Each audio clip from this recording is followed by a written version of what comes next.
I've been over the rules with you both. You know what I expect. Touch gloves. Good luck.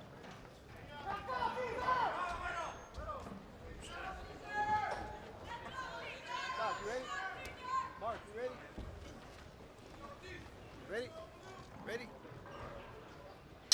Box.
reaches the count of 10.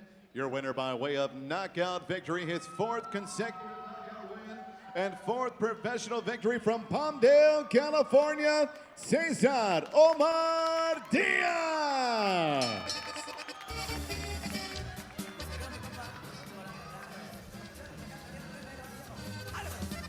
Ladies and gentlemen, keep it going for Cesar Diaz!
his way into the ring with a very exciting 100% knockout ratio. The very exciting Berchelt Ortiz Jr.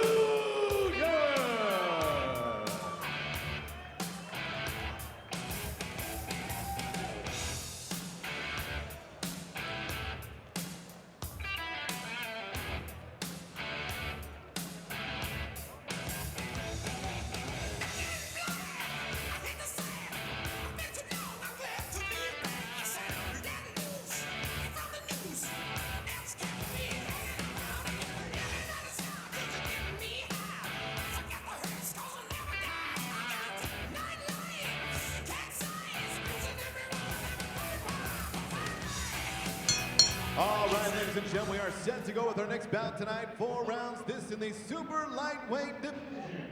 Introducing to you first, fighting out of the blue corner. Wearing black trunks trimmed in white, he weighed in officially 139 1/4 pounds.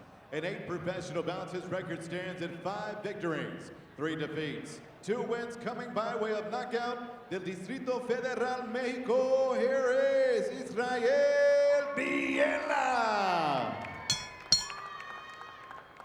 And his opponent across the ring, fighting out of the red corner, wears tonight black trimmed in silver.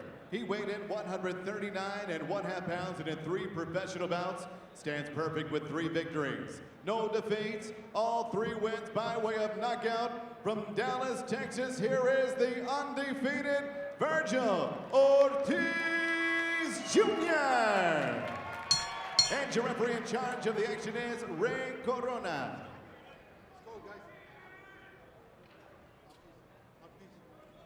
Good.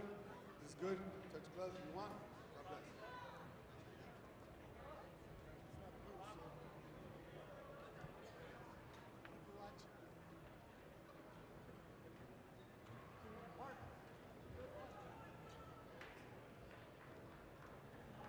Ready? Ready?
Virgil Ortiz Jr.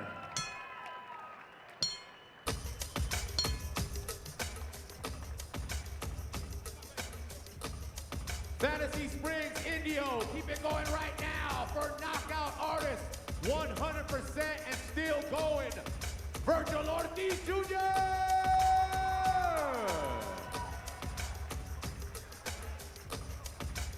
1-2, there we go. Now I don't hear the left ear. Undefeated prospect from Washington, D.C., Lamar I hear Jr. Doug fine. 1-2. There we go, there we go. There we go, thank you guys.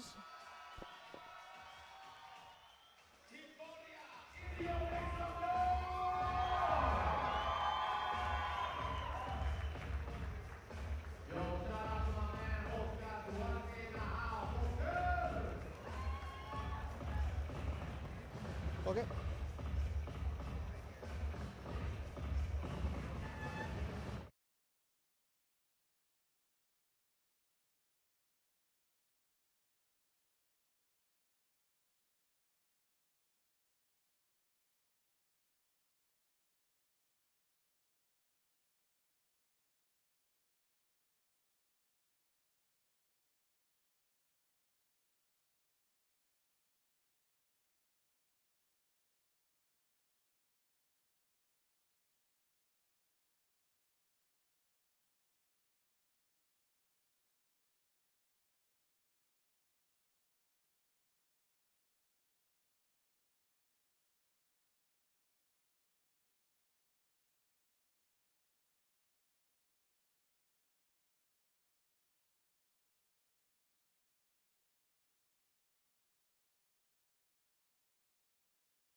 About an hour and a half, 2 hours east of downtown Los Angeles, Fantasy Springs Resort and Casino. That's where we are tonight for another edition of Golden Boy Promotions.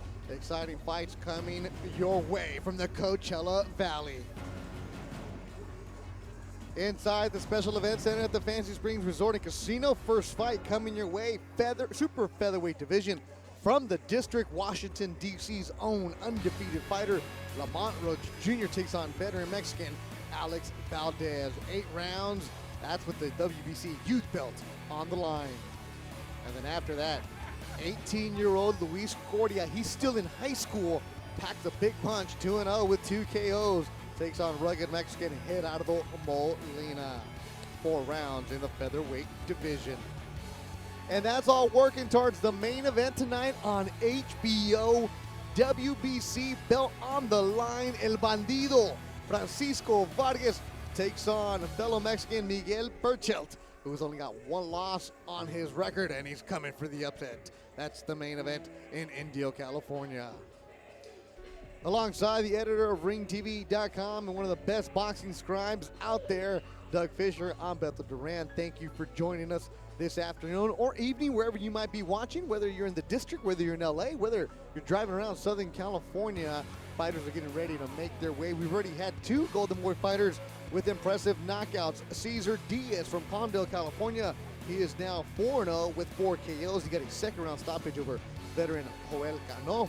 And then from Grand Prairie, Texas, outside of Dallas, Virgil Ortiz Jr. He's 18. He also improved to 4-0 with 4 KOs in a first-round big knockout over Israel Villa, the Mexican from Mexico City. And 2 Golden Boy fighters out of Joel Diaz's camp, looking good early on. And this will be a night, Doug, where Vargas and Berchelt is going to be the main event. That's going to be some fireworks. Yeah, and I can't wait for that. You know, as a boxing writer, you always want to be present for great fights, for the kind of fights that people are talking about years later, even decades later. I take a lot of pride at being ringside for all 3 fights between Eric Morales and Marco Antonio Barrera. All 3? Yeah, or being there for the first fight between Diego Corrales and Jose Luis Castillo.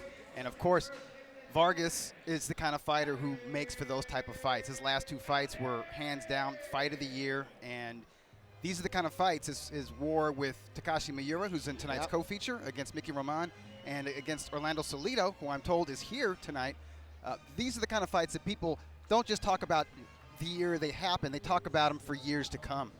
Vargas, Berchelt, the main event, the co-feature from Japan, Takashi Miura, and Mexican Mickey Roman. Making his way into the ring right now is Alex Valdez. Ciudad Obregón, Sonora, Mexico is where he's from. Valdez 26-8-2. Would be a good test for young Lamont Roach Jr. at a team No Excuse Gym in Washington, D.C. Look at some of the highlights as they're making their way into the ring. These are going to be highlights of Lamont Roach Jr. He was a terrific amateur standout out of the D.C. area, D.C. Maryland area, and you can see why. He's got speed, fluidity, technique, and as he advances in his pro career, he's sitting down more on his punches. I think for this fight against Mario, he, for the first time, utilized a strength and conditioning coach to increase his physical durability and his punching power, and it paid off. Lamont Roach Jr. making his way into the ring. That was the Belasco Theater in Los Angeles. Going across the country that you see with his dad and uncle in his corner. No Excuse Gym in Washington, D.C. Go and check it out. That's a popping gym. Also has Demetrius Ballard, Big Meech, a super middleweight in the Golden Boy stable. Also Rivers Jr. out there. So send in your tweets. I'm Duran Sports. Dougie is Dougie Fisher, IE. Doug's Mailbag every Friday and a Monday. Thanks for if you're watching, whether you're just leaving the gym in downtown LA or as Vice President Golden Boy Monica Sears is watching right now. We're led by Will Wright and David Tatro.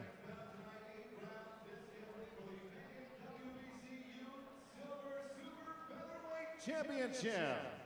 This bout is sanctioned by the WBC President Mauricio Suleiman and representative in attendance, Lee Peters. The 3 judges scoring at ringside of the 10-point must system, Rudy Barragan, Sergio Caiz, and Fernando Villarreal. When the bell rings, your referee in charge of the action, Eddie Hernandez.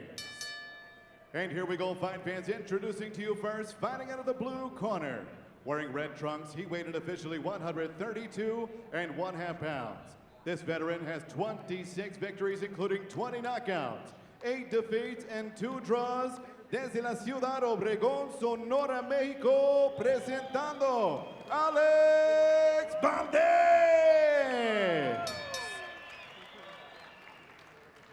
And across the ring stands his opponent, fighting out of the red corner. Wearing tonight red trimmed in black and silver, he weighed in officially 130 pounds even. His record stands perfect in 12 bouts, 12 victories, no defeats, 4 wins coming by way of knockout, hailing from our nation's capital of Washington, D.C. Here is the undefeated Lamont Roach Jr.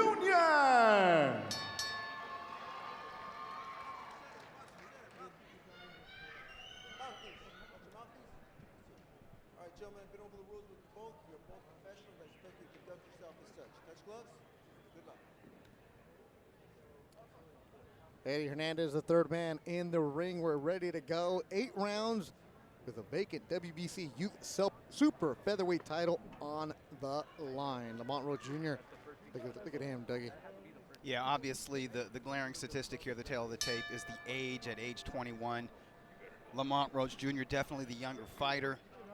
Ironically, though, the man, his opponent, Alex Valdez, he began his career in the lighter weight classes, as light as bantamweight, where he was actually world class. He's the taller fighter tonight. Lamont Roach Jr., orthodox fighter, black with the white trim around him. Valdez, the Mexican, southpaw, he's got the blue gloves. Said he's found some tape of Roach thanks to go to the Ring TV's YouTube channel. So if you want to see some of the past footage of these fighters, the up-and-coming Golden Boy fighters, go to the Golden Boy YouTube page. Not only are we providing it for the fans, providing it for the opponents. Good uppercut landing by Roach. He can study Roach all he likes. He's going to have a hard time with the younger man's speed and sharp technique. Valdez obviously brings the experience. As I said, at bantamweight, that's 118 pounds, he was world class. He was a top bantamweight fighter at the start of 2006 through 2009, and he faced the best fighters that resided in that division at the time. Good uppercut by Roach, drops Valdez here in the first round. Lamont Roach Jr. showing some pop here to open up his bout. Knock on him has been, they start slow, he picks his spots. A little power here in the opening round against Valdez. And Valdez is standing straight up, and he's very slow, so he's not a hard target for Roach to find. Oh, another body shot drops him here. And I don't know if Valdez is going to get up from that one. That one stuck and hurt, and it is over. A first round KO for Lamont Roach Jr. No excuse gym in Washington, D.C. They're fired up. A lot of family made the trip across the country. This is a kid that you have to keep an eye on. He's not a big promoter on social media about him. He's not bragging things. Really soft-spoken, but there you see with his dad. But the dude gets the job done. Really nice outing from Lamont Roach Jr. Yeah, for the longest time, he got the job done by thoroughly outboxing and outpointing his opponents. But starting with his last fight, that third-round knockout of Mario Macias, he got a taste of what it feels like to get a knockout on national television or on an international stream like on ringtv.com, and obviously he likes it. Oh, and they're loving it back home in Washington, D.C. A fighting family. His dad is his trainer. Uncle is also the trainer. Uncle with a... No, there you see the body shot. Look at this, Doug. There's a right uppercut. Roach slipping punches, landing the right. That produced the first knockdown, and Valdez got up. He's been knocked down before. He always gets up and fights hard. And then it was a right to the solar plexus. That body shot put Valdez down for the count, and Valdez has never been wiped out like this. The only time he's been blown out was against Hozumi Hasegawa, a stellar bantamweight champion from Mexico who was the top bantamweight at the time. And that was at bantamweight, and he's never been blown out like that since. No excuse gym. They're going crazy back in D.C. 5 pros in that gym. And you know who else fired up? His younger brother, Jordan, 13 years old. He's actually going to the National Silver Gloves in April. Sister Taylor, Tia, his mom, all loving it. He recently did Lamont Rhodes Jr. see one of his friends, Gervonta Davis, win a belt. He said that fired him up because he knows Davis from the amateurs. The official time, 1 minute 41 seconds, round number 1. Referee Eddie Hernandez calls a halt to this bout. We have your winner by KO victory. He is still undefeated. And now the new WBCU Silver Super Featherweight Champion, Lamont Rhodes Jr. So stop it for Lamont Rhodes Jr. He's now 13-0. Keep those tweets coming. Congratulations. And saludos a toda la gente que nos está mirando en Tamazula, Guadalajara, Jalisco, Mexico. La familia Mendez. Also Nick Mendez, the pride of Notre Dame High School in the Valley.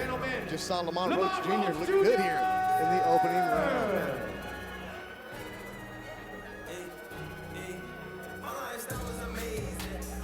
We got a pose for the social media. He is the truth, ladies and gentlemen. That's how you open up the year, huh? With the first round KO in front of Eric Gomez, President Golden Boy, in front of HBO Brass. Yeah, and even though this guy was older and was coming up in weight, he was somebody who had been in with top-notch fighters like Fernando Montiel, and he gave him trouble. Or Neomar Semeno, who's a major belt holder at featherweight right now. This guy, Valdez, he went 11 rounds in a competitive fight against Semeno. So this is, it's a great confidence booster for a 21-year-old prospect like Lamont Rhodes Jr. to just blast him out, for the fight to be no contest whatsoever. Because I do believe that the matchmakers expected Valdez, with his experience and being a southpaw, being tall and rangy, taller and rangier than Roach even, they expected Valdez to take him some rounds, show him some looks. It didn't happen. And a shout out to everybody that's watching from USC. Vanessa Rivera, USC alumni, of course. The Sears family. Monica loves USC. A couple more at USC. Edgar Navarro. USC people love watching Ring TV Live, and because Lamont Rhodes Jr. actually attended University of Maryland for 1 year as a mechanical engineering major, and realized that when you're trying to train to be an elite pro athlete, You have to choose. and going to math classes, nah, I'd rather go run than go to math classes. You have to either dedicate yourself to college, or you have to dedicate yourself to the sweet science. And he is a sweet practitioner in there. What I'd like to see from Roach, and I don't know if he's ready for it just yet, but maybe within the next 2 or 3 fights, I'd like to see him in with a similar opponent as Alejandro Valdez, but only somebody who's a natural junior lightweight, not somebody coming up from bantamweight or junior featherweight, somebody who is a veteran in the same vein as Valdez, only he is a full-bodied junior lightweight, or even a lightweight. There you see, father, actually that's his uncle, firefighter. Yeah, Bernard Roach. Bernard Roach. Yeah, and he's a stern taskmaster in the gym, and they have high expectations for him. They really want him to shine every time he steps into that ring. And I know we've called some fights with Roach where we thought he looked great, and Roach is going back to the corner, and his dad and Bernard are getting on his case, and I don't understand it, but they know what his potential is. They must see something in the gym that tells them that he can be explosive in the squared circle every time he's under the big lights. Lamont has fought in Las Vegas with the distance. They didn't really happy about it. Fought in DC on the undercards with the distance. They liked the result, but they wanted the pop, incorporating the strength and conditioning coach. Also, now 21, getting a little bit stronger. You see some thickness on his back. Yeah, that's true. And there you go. So everybody at No Excuse Gym, congratulations to you guys. Jim is fired up. Demetrius Ballard, I know you're watching. I mean, your time is coming too. Our main tonight, Francisco Vargas against fellow Mexican Miguel Berchelt, and that'll be a good one as Vargas all over Mexico. He's a star down there, former Olympian, and he sat down with the Ring TV Live cameras.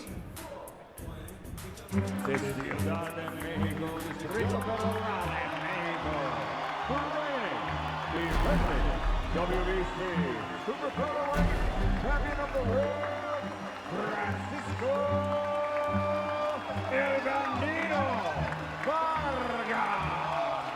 Sí, es algo que me motiva, ¿no? Saber que otros peleadores quieren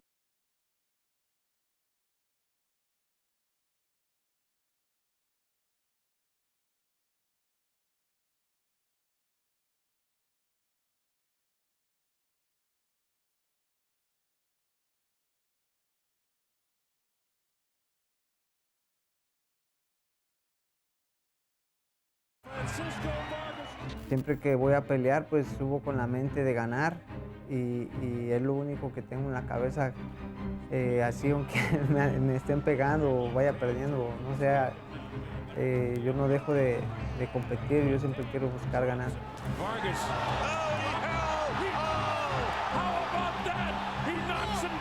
Soy un peleador que entrena fuerte y que quiere dar espectáculo, pero no pensé que fuera a ganar 2 peleas del año y ahora saber que cada que voy a subir al ring, pues la gente espera verme pelear porque saben que va a haber una pelea de acciones.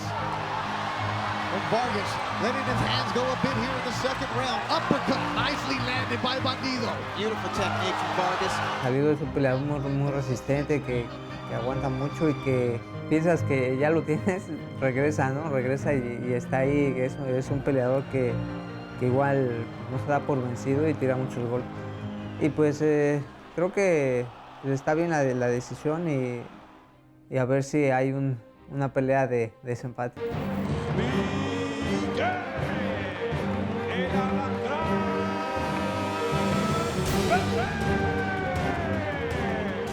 Es un peleador joven, pero yo creo que su principal peligro es que es la oportunidad del campeonato, pues va a venir con todo, ¿no? Porque es una oportunidad de ser campeón. Pues yo creo que va a venir muy motivado. Por lo mismo, igual nosotros sabíamos el compromiso que teníamos, trabajamos duro y pues vamos a estar listos para pelear con él y pues estuvimos entrenando bien y hicimos un buen campamento.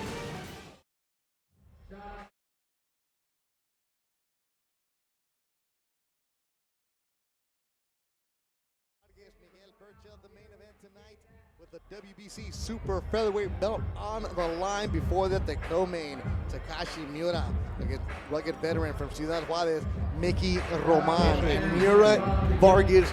That was a fight, Doug, in Las Vegas. I wasn't calling it, but I was a huge fan that night. It was on the Canelo Cotto card.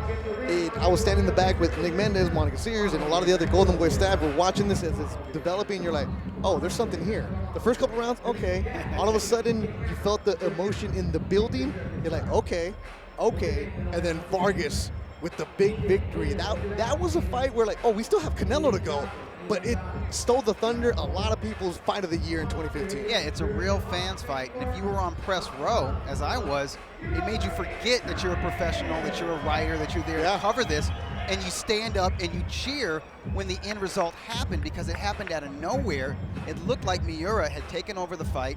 He'd heaped unimaginable punishment on the face and body of Vargas in round 6, 7, and 8. He'd scored a knockdown, kind of turned the fight around in round 4.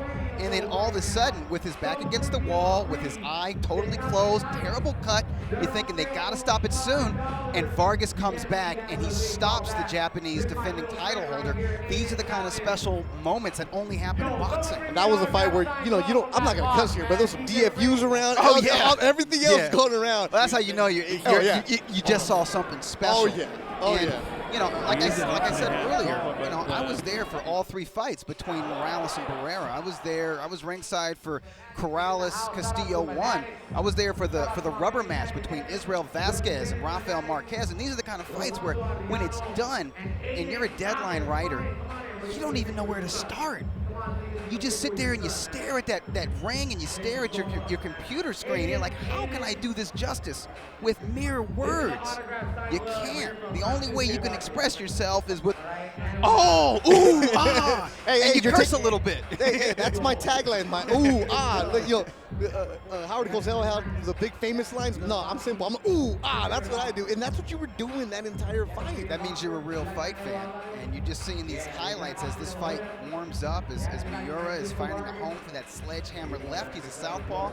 He lives and dies by his left hand, that power left.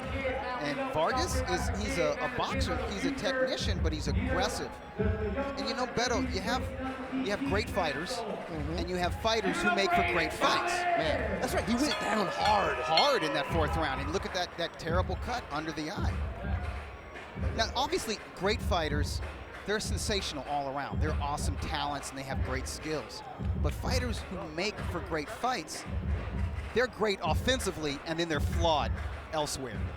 And these guys, they're flawed. They're here to bang they're not defensive wizards in there. They get hit, their faces swell, they get cut, but they have the spirit to fight through that, and that's what fans just crave. That was one where you're watching that fight, Mira and Francisco Vargas on the card here tonight. You know, people were anticipating a rematch for these two. Vargas went on and fought against Siri Salido to a draw last June. And yeah, Mira would want that rematch, and Vargas would like that rematch, because that's the one where that was a co-feature. Now that's a main event, especially with the belt, and fans have, as Oscar said, you let it marinate a little bit, and that's one where not even the hardcore fans are into it, obviously, but it's like the casual fan, like, yeah, I want to see these two guys. Hey, listen, when Morales first fought, I believe it was in early 2000 at the Mandalay Bay Event Center, which seats about 13,000 fans, they cut the arena in half. It was like a little over 6,000. It was just for the hardcore Mexican fight fan. They were there. But then the fight was so sensational, and both guys continued to win after that fight. When they met for their rematch like 2 years later, that was a main event. That was on pay-per-view, I believe. That was at the MGM Grand, and they sold the joint out. So great fights are the best promoters. Yeah, I don't even want to talk over this. I'm actually watching this like a fan right now.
Look at the visage of Bandito Vargas. That's like out of a Rocky movie. That right eye. I mean, he had to score that knockout in round 9 in order to win, because they would not have let this fight continue with the condition of his eye. That's why it was shut. Yeah, and I think that drama added to the action, and that's why Vargas Miura was Fight of the Year for 2015, and in 2016 Vargas won that honor again with the help of Orlando Salido. He's got so many Fight of the Year candidates under his belt, like I can't even mention them all. But you put the right fighters in the ring, like I said, they're great on offense, less so in other departments such as, defense. Yep. And they just have the kind of mentalities where they don't want to take a backward step. They make for great fights. Keep your tweets coming. One more fight on the stream. That's going to be Luis Scoria against Gerardo Molina coming up next. Keep your tweets coming. Just like Davis, who said, I just put on the Lamont Roach fight. It's over. Yes, Lamont Roach Jr. with a first-round KO. Virgil Ortiz, first-round KO. Cesar Diaz, a second-round KO. Moises Linares, who's out in Washington, D.C. Telemundo reporter, has already tweeted that he's got to go talk with the No Excuse Gym and the rest of the Golden Boy fighters in Washington, D.C. Yeah, those are future stars. Bethel Duran, Doug Fisher here in Indio, California. And as much as we've been raving about Vargas and Mira, June, Doug, you and I were there, StubHub Center in Carson, California, the StubHub Magic, as Orlando City, Salido, and Francisco Vargas went at it. A draw, but the fans won. Let's look at some of the highlights from that fight. Yeah, this was one of those fights where it's a rare occasion where a draw verdict is still satisfying for fans. Usually fans want somebody to win, but these guys gave and took so much, the draw was fair. 35-year-old Salido, a lot of tread on that tire, just wondering if he still has enough in it to keep going. With a younger Francisco Vargas, who's fresh, considering he's a Mexican fighter at the age of 30, only 24 fights. And Vargas letting his hands go a bit here in the second round. Uppercut nicely landed by Bandido. Beautiful technique from Vargas. Got flipped with two overhand rights from Salido. This is the kind of fight people were expecting immediately. They're expecting the action. This is why people spent some money to come to the Spellbound Center, because they knew they wanted to even work this fight for free at times to see this one. Didn't take long. These guys did not need to warm to the slugfest. No, they're good. Why wait? Feeling out, sure. We know what we're each other about.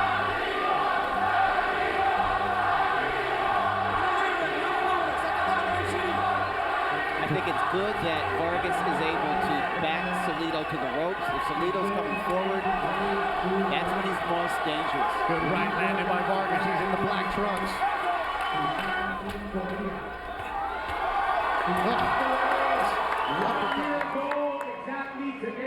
And there you go, back ringside. Beth the Red, Doug Fisher, and Luis Cordia is ready to walk into the ring. And Cordia lives in Indio, California. There you see it, that ball man next to him.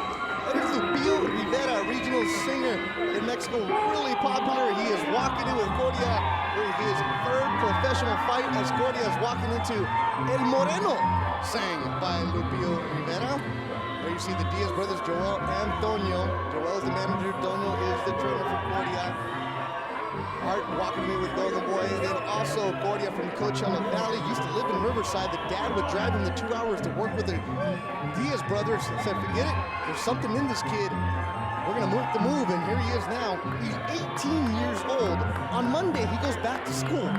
He's still in high school. Schoolboy. Yes, he is, as his social studies teachers called him Left Hook Louie. I like that nickname. He could go by Schoolboy. He could go by Babyface Assassin.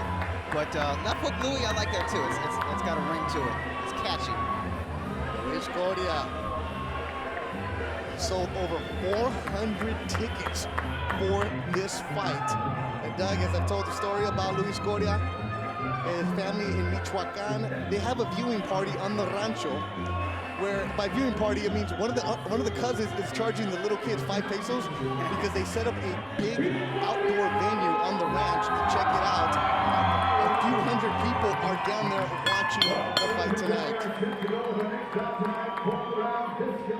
Featherweight division. Introducing to you first, fighting out of the blue corner. Wearing red, trimmed in white, he weighed in officially 125 pounds. He enters the ring tonight for the 5th time as a professional, hailing from Chihuahua, Mexico. Here is Gerardo El Toro Molina. And next, his opponent across the ring, fighting out of the red corner. Wearing tonight, blue trimmed in neon, he weighed in 125.5 pounds.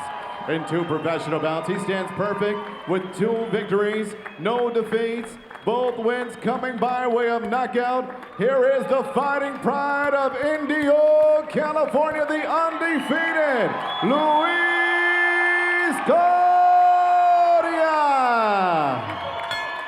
And your referee in charge of the action, Ray Corona. Let's go, guys. Go. Right there. Está bien, my ear's good. Touch gloves. God bless. Let's look at the tail of the tape for this fight. Yeah, it's no big shocker here. Correa, the younger, taller, rangier man. This one's scheduled for 4 rounds in the featherweight division. Luis Cordia in the blue with the neon trim. His opponent, Gerardo Molina, 29 years old, from Chihuahua, Mexico, 1-3. Cordia started boxing at a young age, introduced to the sport by his father. He was a very good local amateur. Sparred with Oscar Duarte, Virgil Ortiz, and Diego De La Hoya all in the Joel Diaz camp at the Indio Boys and Girls Club. And you can't get better work than that. His 3rd professional fight. Talking to him briefly yesterday, he said for his debut, he wasn't nervous. He said he was surprised by that, especially coming out of the amateurs, where sometimes you're fighting 3-4 times in a day. He said he feels comfortable now as a pro. Yeah, I wouldn't describe him as nervous in his pro debut. I would have described him as over-anxious. And good body shot landed by Cordia. He had 500 fans in the audience, and he wanted to put on a show, and he was just looking for that big left hook too soon. He just didn't set it up, so he didn't score a first-round knockout. He scored a second-round knockout. But once he found a home for that left hook, the fight was over. But he did smother himself a little bit. He's got a really good jab from the outside when he uses it. Like I said during the tell of the tape, it's obvious he's the taller, rangier guy, so you want to see him use his height and reach. But at the same time, he's 18 years old. He does have power, and he wants to use that as well. So sometimes these guys can get a little impetuous in there. Good stiff jab, good left hook from Luis Cordia. He's got a nice straight right, too, but he really cranks the left hook. Cordia, Coachella Valley High School. He has 2 younger sisters. Real soft-spoken. Uses the nickname King Louis. Left hook again. Just blocked partially by Valdez. The nickname isn't out of arrogance. It's that in 8th grade history class, they were learning about all the kings, King Henry VIII, and all the other kings along the way. He's like, you know what? I like these guys. If you want to be the best, you're here. So he just started calling himself King Louis in 8th grade. And big right stuns Valdez. I don't know how he stayed up. Yeah, it looked like it crashed right in the temple of Valdez. I'm sorry, of Molina. Yeah, Molina.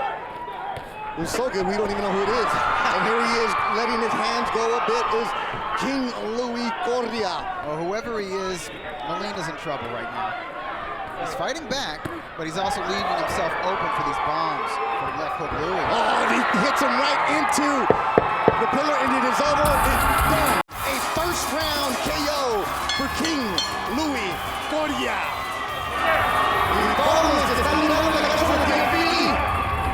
Zicuátaro, Michoacán, ganó ese niño. Over 1,000 people were expected at that ranch in Mexico watching this. And they just saw their dude with a first round KO. Lupillo Rivera jumps in. There's something about this kid that Joel Diaz tickets and he puts on a show. Yeah, Correa delivers, and what was new in this fight was his right cross. His first 2 pro bouts, you didn't really see the right hand as a major weapon. And in this fight, it's the punch that hurt his opponent, Molina. And I believe he finished him with the right cross as well. Boom, overhand right, high on the forehead, just above the temple. Shakes the equilibrium of Gerardo Molina. Followed up with lefts, rights. 2 seconds, round number 1. Referee Ray Corona puts a halt to this bout. Your winner by KO victory. He is still undefeated. Indios own Luis Cordia.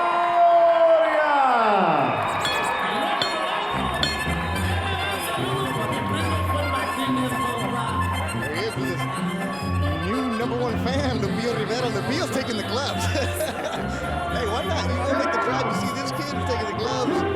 Thanks to everybody who's been watching. Veronica Vitella, who is leading a homeowner workshop, got out in time to see Louis Cordia with the first round KO. She should keep her eye on this young man because he's going places. He's keeping his distance well, and the punch that ended it was another overhand right high on the head of Molina. Molina could not get his legs back. Just on instincts, he was kind of ducking and dodging some punches, but he couldn't evade them enough to keep from being knocked into a neutral corner. A good stoppage here. Molina never went down, but I don't think he ever knew where he was at after that first big blow. Ray Corona, veteran referee, jumping in there, smart move. It was only a matter of time. Yeah, even if he did know where he was, his body wasn't reacting the way it needed to react. You have to be able to stand on your 2 feet. You have to be able to defend yourself. And if you can't, there's no sense in letting the fight continue. A lot of people loving Luis Cordia. King Louis. You do it. Name yourself. I mean, you know, I'll name myself Pon Duran, but you know, it don't quite have the ring as King Louis right now. The thing is the kid is very humble. He's very down to earth. He's a great kid to talk to on record, or just casually if you happen to run into he or his dad, you know, outside of the gym. good people. Yeah, and one of the things that, we're praising Joel Diaz and his camp here at India Boys and Girls Club with those fighters like Cesar Diaz, Virgil Ortiz, and Luis Cordia, is if you follow their social media, these aren't kids bragging about, oh, I just got new shoes, or like, oh, this car. It's, we ran at 5 o'clock in the morning up hills. We're taking a nap. We're running. we're sparring with some of the best around. And then at night, Virgil Ortiz is playing his guitar. Cordia, I keep saying Korea. Luis Cordia is doing homework. And Cesar Diaz is back in Palmdale getting ready for the next day. So bright future for the Golden Boy fighters. You saw Lamont Roach Jr. and Luis Cordia with first round KOs. Our main event tonight, which will be on HBO, starts around 7 o'clock Pacific time. Will be Francisco Vargas, El Bandido, who's undefeated. He holds the belt, but his opponent, Miguel Berchelt, fighting in the United States. It's only the second time, correct? Yeah, and he is very live. He's very dangerous. I've talked to a lot of veteran observers, insiders in the game who are familiar with the Mexican boxing scene, and they tell me that Berchelt is very talented, that he is a very good boxer-puncher, and that the power is real. And I believe he has knocked out his last 9 opponents. You see here, once he gets in close, he bombs in combination, but he's very good on the outside. You'll notice he has long arms for a junior lightweight, and he uses his height and his reach very well. So he might stick and move early, but as soon as he hurts you, he will jump on you. I think this is a faded Antonio Escalante. He was absolutely overwhelmed, just had nothing for Berchelt. Berchelt has been in with a lot of solid guys. He hasn't been in with like household names, so he's being overlooked by even the hardcore U.S. boxing fan, because until tonight he hasn't really fought on U.S. national television. But people tell me the dude is real. And who is real is Francisco Vargas, El Bandido, the Olympian out of Mexico City, El Chilango. Well, he takes on Miguel Berchelt. He tried to defend his belt. This is against City Salido. I think this is when you and I, Doug, were just saying, ooh, ah, ooh, yeah. ah. We didn't know what's the point of comment. And they threw too many punches to really do a blow-by-blow commentary, even during the slow-motion highlights.